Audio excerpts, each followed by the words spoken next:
You are listening to the Ageless Traveler podcast, giving you the information and support you need to never stop traveling. This episode is a prelude to an upcoming series on new techniques for healthy aging and where you may need to travel to access them. And we have brand new music created just for the Ageless Traveler. Hello, hello, hello. This is Adrienne Berg, and this is Generation Bold, the fountain of truth about aging.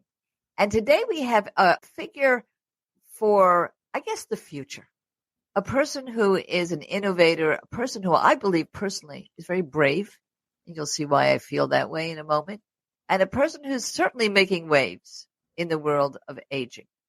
Now, you're going to hear about gene therapy. And I was very careful to bring on a particular person, Elizabeth Parrish. She's the CEO of BioViva because she's probably at the epicenter of gene therapy. It's controversial. She personally had to go to Colombia to be what they call patient zero, the first patient, real human being, to have gene therapy. She believes very much in it. Other people feel that she's way over the tips of her skis. But, I wanted you to know about this way before it got into the news because I believe it will be so. I'll tell you why. Innovative science has three iterations. First, derision. Everybody makes fun of it. What do you mean the world is round? What do you mean we can get into outer space? And then there's anger. The folks that have stake interests in keeping things the same just get a little upset when things go well with innovative science. And then eventually acceptance, and everybody says, gee, you're a moron if you think that the world is flat. So here we are. Maybe we're here. Maybe we're at that tipping point in gene therapy. But I do know who has an opinion, and that is Elizabeth Parrish. So thank you so much for being with us today. Oh, it's a pleasure to be here. Thanks for having me. So I was blown away by your presentation at RAADFEST, and I covered it on a few different videos that are being disseminated now. And the reason I was so blown away was how clear you are about a very, very difficult topic. So I'm going to let you go on that one. First, we have to start with BioViva. Yourself, you're a humanitarian. They're a research organization. You're not a scientist. Let's say that up front. You're a business leader. But you certainly are a very good person to explain what gene therapy is to an average consumer. If they want to know what it is, tell us right now. Sure. So people are going to hear a lot more about gene therapy in the future, so it's good to know what it is. So gene therapy is essentially the insertion or replacement of a gene in your cells. So your genes hold basically the blueprint of who you are and what you look like and vastly how you function. And with gene therapy, we have the therapeutic ability to put in a gene that essentially makes you better. So today there are 9 approved globally gene therapies that treat what's called monogenic disease. They treat a single gene mutation. And then my company is interested in putting together what's called gene therapies for complex disorders like aging. Yeah, and that's why the controversy hits the road. So don't think, folks, that there is no approved gene therapies. There are for particular diseases. But like the normal situation here in the U.S., we like to look at diseases one at a time and testing and lab tests. Then it gets regulated and then it gets approved. But aging is not a disease in this country. And in my world of ages, I don't really want aging to be a disease. But here, because it is not an endpoint, because it is not a disease, it's very difficult to do studies, lab tests, clinical tests, and say this is going to cure aging if aging isn't a disease. So we're in this trope here. Now, you do believe that aging is a disease that could be cured, which is part of the controversy around you. So let's hear about that. Yeah, well, I mean, probably aging is the most distinct pathology on the planet. Almost everyone with aging eventually dies of the same symptoms. They are basically cordoned off into things like heart disease, cancer, kidney failure, and dementia. It has the same visual signs on the outside and the inside of the body. So even if you look at the brain of an 86-year-old who doesn't have dementia, you'll see massive atrophy. So it really is a distinctive condition, and things like irritable bowel syndrome and cancer, which vary greatly at the core of mechanism, actually are considered one disease. So by considering aging a disease, we can then target aging as an endpoint in clinical studies, and that would greatly speed up the regulatory system in approving therapies that can treat the whole population. And by the way, don't get alarmed, folks. There's a lot of very important neuroscientists like Nir Barzilai, who's been on our show, and many others who are working right now with the FDA to find better words and going through trials on metformin, not for diabetes, not for a specific disease, but for aging itself.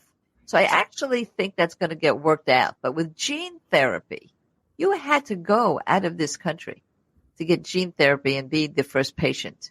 I think this is why there's been so much press about what you personally did. Tell us about that. Yeah, so, that's one thing that I definitely fight for is patients' right and agency to do to their body what they need to do in order to survive. And certainly aging being the greatest medical unmet need and the biggest killer actually on the planet. So non-communicable diseases kill about 74% of the population of the whole planet.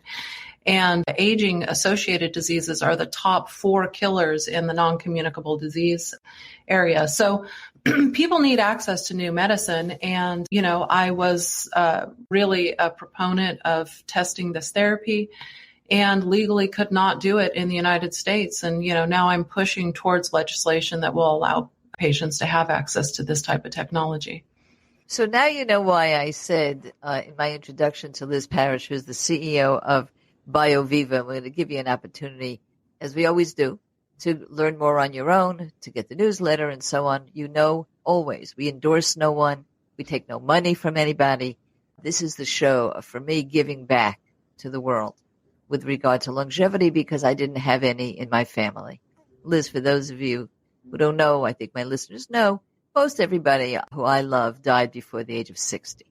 Wow. And my dad at 42, and my mom did live till 92, but very unhealthy at the end.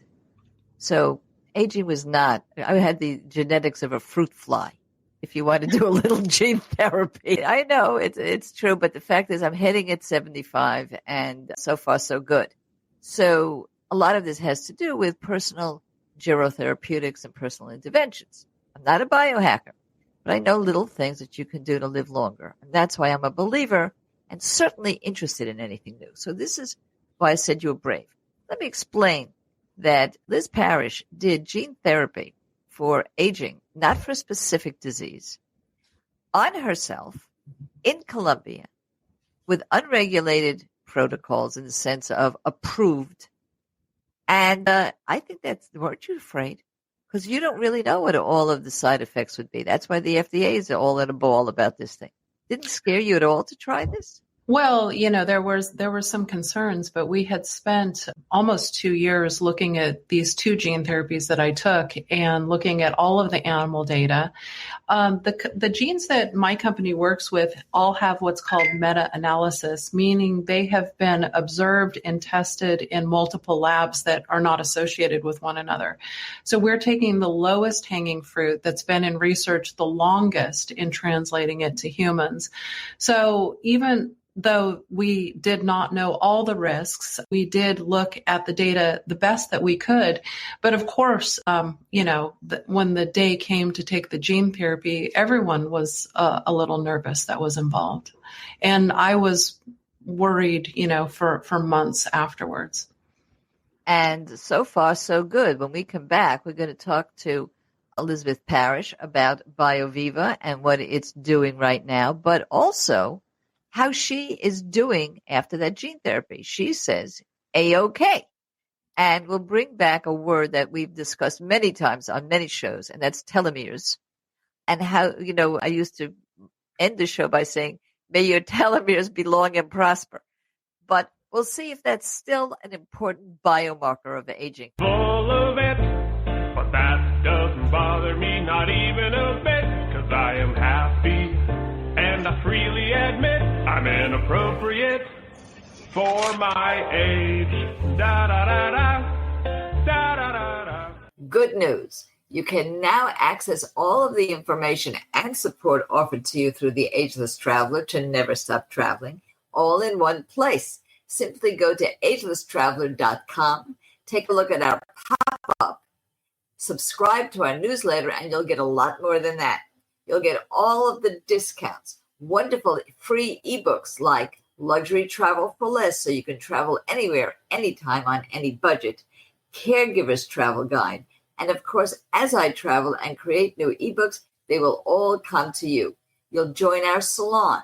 You'll become somebody who can ask me a question anytime, anywhere about anything that has to do with travel, because I have a battalion of experts that can help you along the way. Never stop traveling. You may think that I'm full of it, but that doesn't bother me, not even a bit, 'cause I am happy. And I freely admit I'm inappropriate for my age. Da, da, da, da. And hello, hello, hello. Today we're speaking with Elizabeth Parrish. She is the CEO of BioViva. She is a patient advocate, no doubt. She is patient zero, meaning the first human that we know anyway, to take gene therapy, not for a particular disease, but to see if it could reverse aging, right? Or delay aging. Unapproved, controversial. She had to leave the country to do this. But I feel right now, Liz, as if I was interviewing an astronaut in the early days of space travel, because it's innovative. I don't know what's going to happen, but you actually did it. So you came back. You're alive. You look gorgeous. I saw you on stage.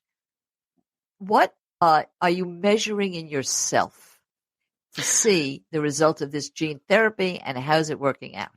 That's a really good question. So before you do any sort of an intervention, you want to take a bunch of pre-analysis, right? So we took a telomere test, we took blood work, we took MRI images for my body so that we could get a better view of what was happening.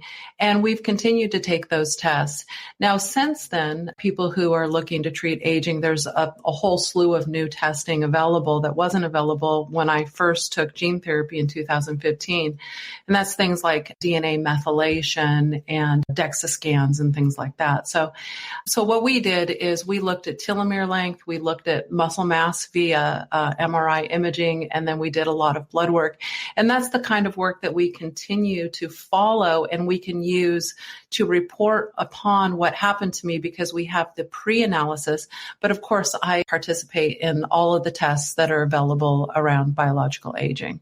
So let's get back to telomeres. A few years ago, probably around 2015, it became a big thing. And I read one of the first books on telomeres, which is when cells get shorter and shorter and eventually too short.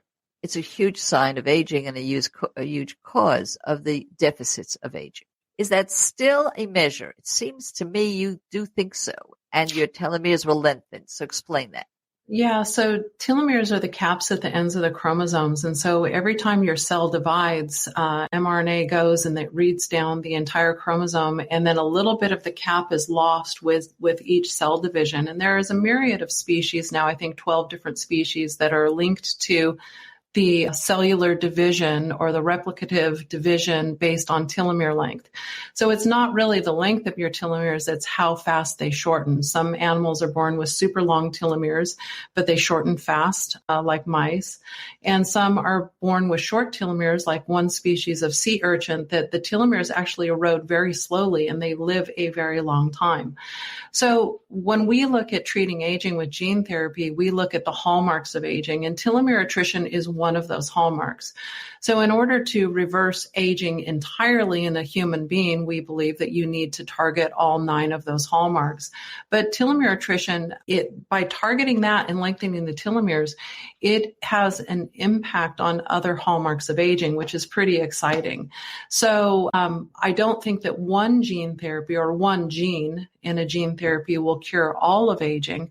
But I do believe that lengthening telomeres has the biggest effect on many of the hallmarks of aging.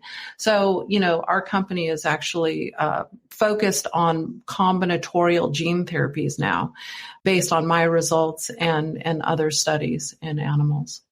So I want to alert everybody, including you, Liz. We've had a lot of shows, and they're all archived. That's why I archive it all in one place, including in iTunes, where we have done the hallmarks of aging, and we have Dr. Nir Barzilai lecturing on 8 of the hallmarks of aging. The other day, I just interviewed Phil Newman, Longevity Technology, who says that there are now 15 different hallmarks of age, including glycation, which we talked about.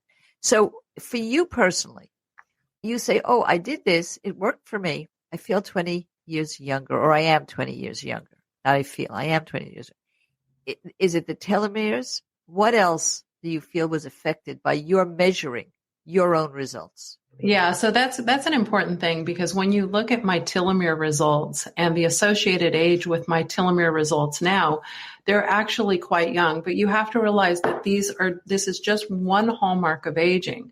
So it doesn't mean that I am 22 years old in biological age by every hallmark of aging. It means that my telomere length is.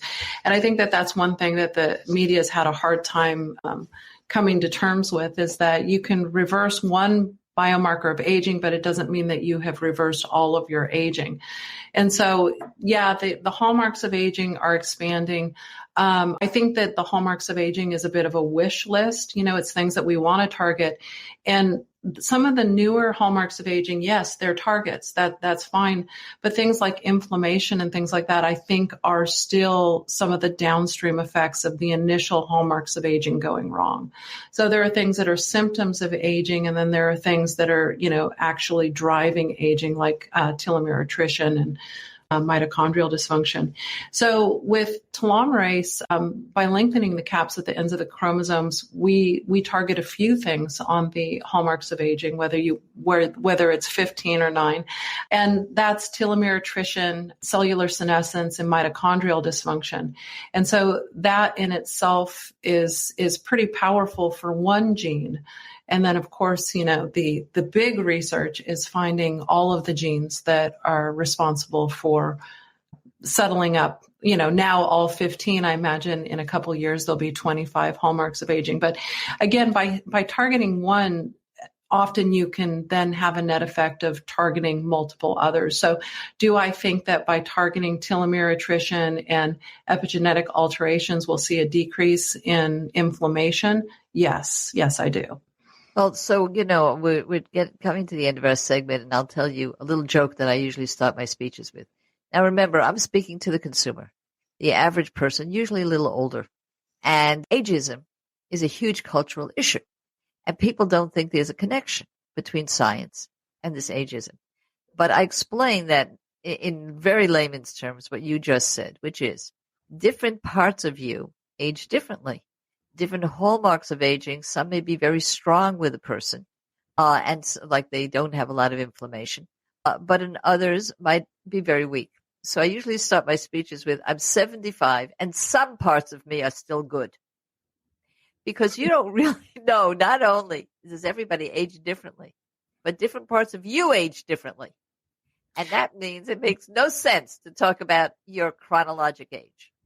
Yeah, that's what's been so great about these tests in different areas, the DNA methylation, the telomere tests, and other aging-associated tests, is that they allow us to look at different parts of aging to see what your shortest fuse is, and hopefully in the future we'll have a treatment for that.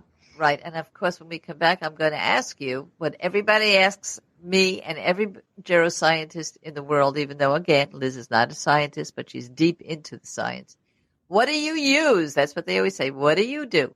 We'll be back in just a moment to hear what Liz Parrish has to say about that. Full of it, but that doesn't bother me, not even a bit, 'cause I am happy, and I freely admit I'm inappropriate for my age. Da-da-da-da, da-da-da-da. If you've been thinking about a cruise, I've definitely got you covered with Cruises It. Now, we have just become affiliated with them, And who are they? Well, Cruises It is the top agency for all the main cruise lines and some of the less known cruise lines as well.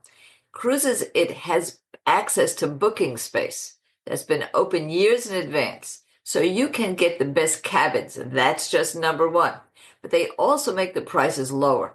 The cruise lines give Cruises It their own exclusive agency discounts.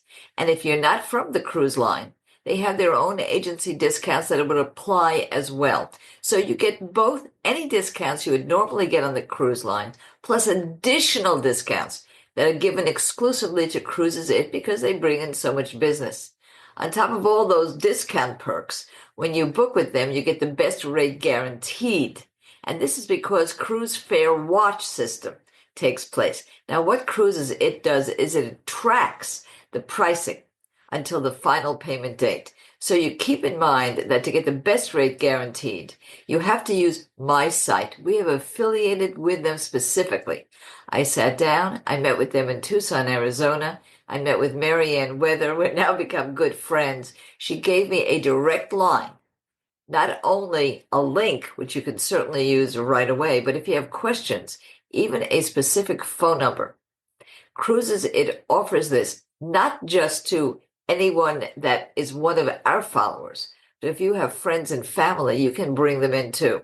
So just take a look at the show notes and you will see our dedicated phone line and our dedicated link. Happy sailing. You may think that I'm full of it, but that doesn't bother me, not even a bit, 'cause I am happy, and I freely admit I'm inappropriate for my age.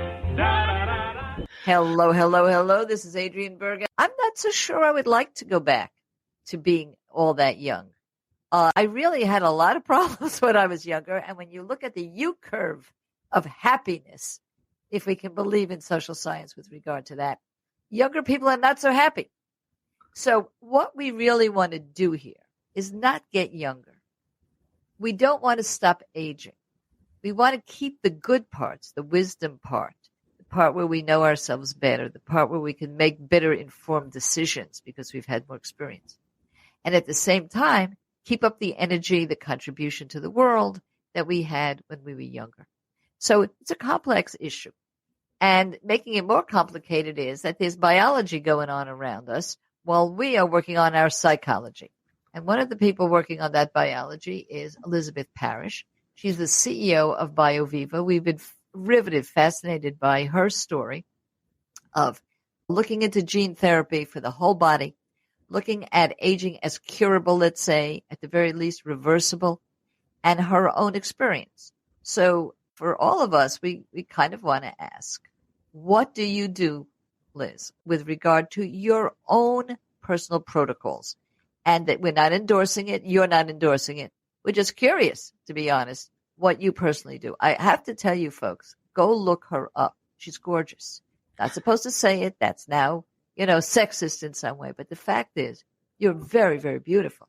And you are in your 40s. So does this have to do with gene therapy? Or are there other protocols of nutrition and exercise that are in your life? Well, actually, I'm 51 now. And thank you for the compliment. See? That is kind.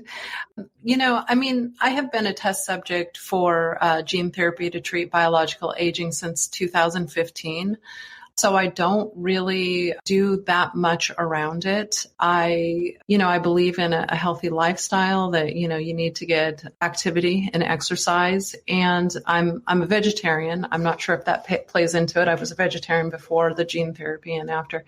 I occasionally would take some vitamin C. I don't really have a regimen, I'm afraid to say, but that's been important to me is to live a pretty average life after the gene therapy because we wanted to see how much we could get out of it. I am a proponent of exercise and a good diet, but outside of that, I don't really have any big secrets. This is the usual answer. One of the leaders in geroscience at Stanford, I asked him, what does he do?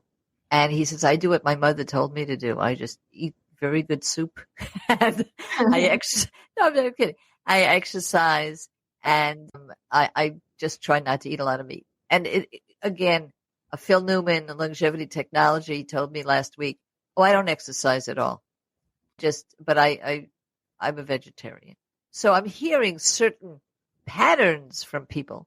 But the fact is, you have to know your own body, do your own thing, and it will happen because what you focus on expands.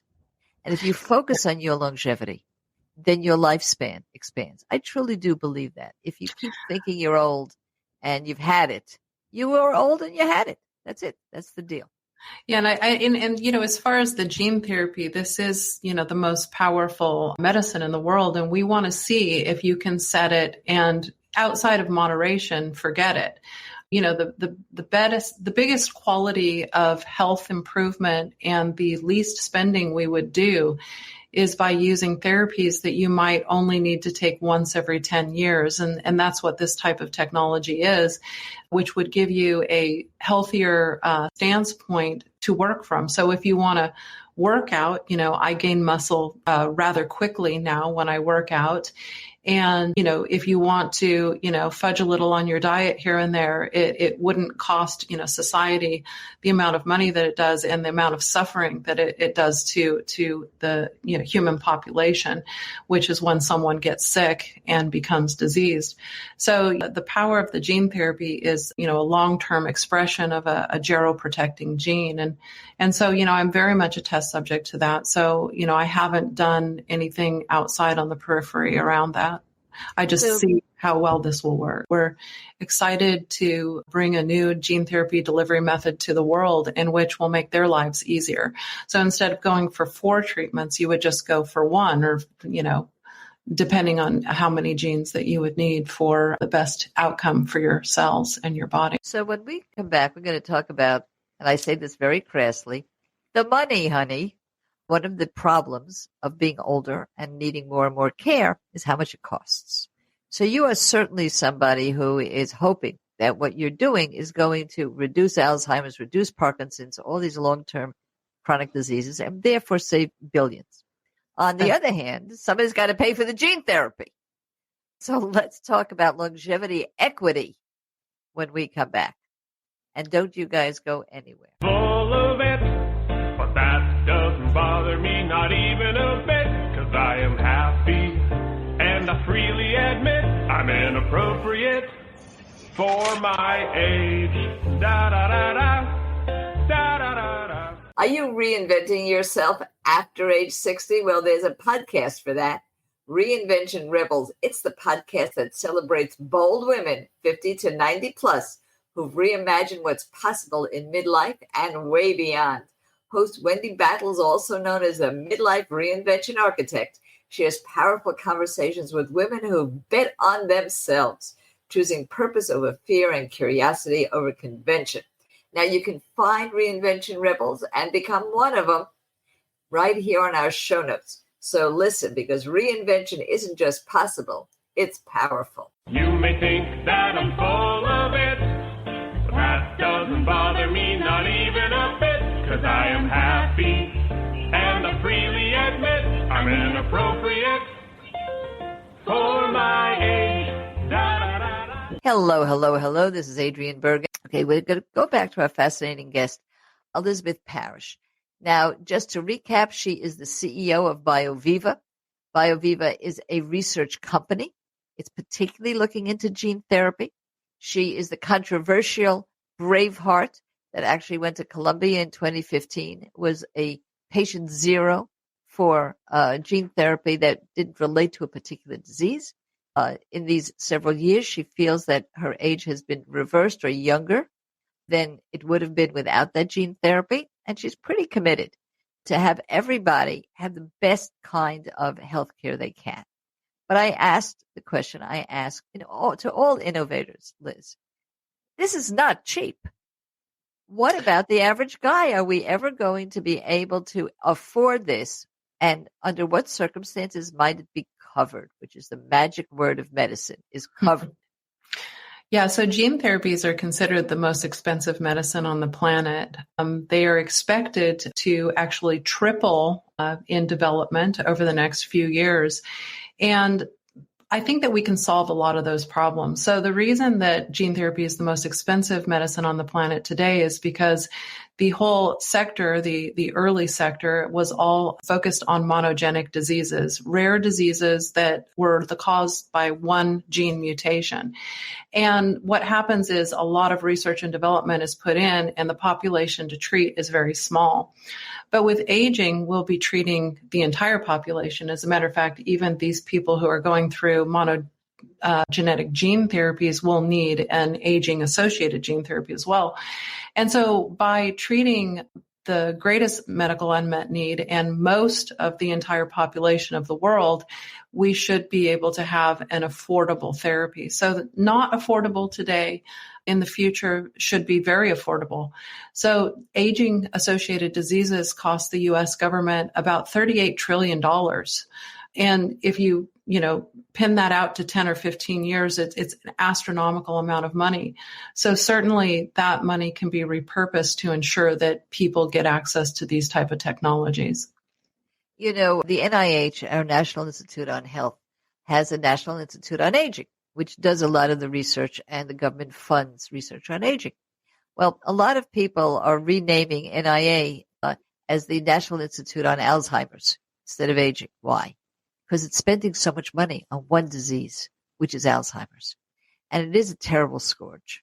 So what is the connection, if any, between gene therapy, let's say, and preventing Alzheimer's? It seems like it would have a direct connection. Sure. So when we look at genes, we look at genes that target some hallmarks of aging. And therefore, if we're able to target all of those, again, with my data, it's in the telomere. So, in telomere length, I'm younger, and some other biological markers, I'm not. We want to target all of them. And the whole point to doing that is to eradicate the diseases associated with aging, which are really just a symptom of aging themselves. So dementia, or Alzheimer's disease, gives us a great ground in order to explore medicine. And this is why you see it so much. It's a very, very unrelenting disease. It's a disease that takes a personhood away from a person and their loved ones. People tend to understand how terrible that disease is. And so it becomes a playground, if you will, for drug companies to come in and try to create technologies that will affect that. The gene therapies that we use to look at dementia are PGC1 alpha, klotho, and telomerase reverse transcriptase.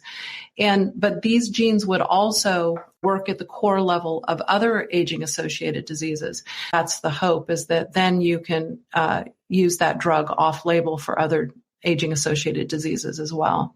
So it doesn't sound to the public like this is moving the needle, but it actually is moving the needle. It's an incredibly slow process. Very slow. It's a painful process. So if we applied today to do something that you could get access to very quickly in medical tourism, it might take, 3 to 5 years of working with the US FDA just to get into our first clinical trial. And then, it's another 10 years to get a drug approved for the population. So all the drugs that you have today are old drugs. So, that is a criticism. Criticism is that it's a mouse model and we're not mice. But that is the way most lab testing and clinical testing is done first time. We all know that because we're all looking at what's doing with the mice. And what you're saying is that that's a little bit on its head. We're way beyond that. All four of the gene therapies that we look at right now have had enough basic data to be in humans, and yet there's still this requirement of an enormous amount of animal data that really doesn't tell us what will happen in a human. So we very sadly have come to the end of our show, but I am going to re-invite you or somebody that you work with, whoever you would like. You would be my first choice for sure, on medical tourism. We have many times had shows on medical tourism, dental tourism, and they've all been, I would say, fascinating to the listeners, but also dealing with traditional kinds of medicine, knee replacements and beauty treatments and things that are already approved here. But mostly they are to save money as well as to go to a nice environment. Mm-hmm. But your kind of medical tourism is completely different. And I think it should be part of a series on medical tourism. So I invite you to that. Yeah, because you just mentioned it again, and it perked up my ears. So before we say goodbye, tell us again where to find BioViva. You can find us at bioviva-science.com. And we thank you so much. You know what I'm going to say, because I want you all to be active agers, not just pickleball. That doesn't mean you can't play pickleball, but think about other things you can do for other people, because it's not that you could have been somebody. It's not too late to be who you could have been. So get out there, kids, and make it happen. Inappropriate.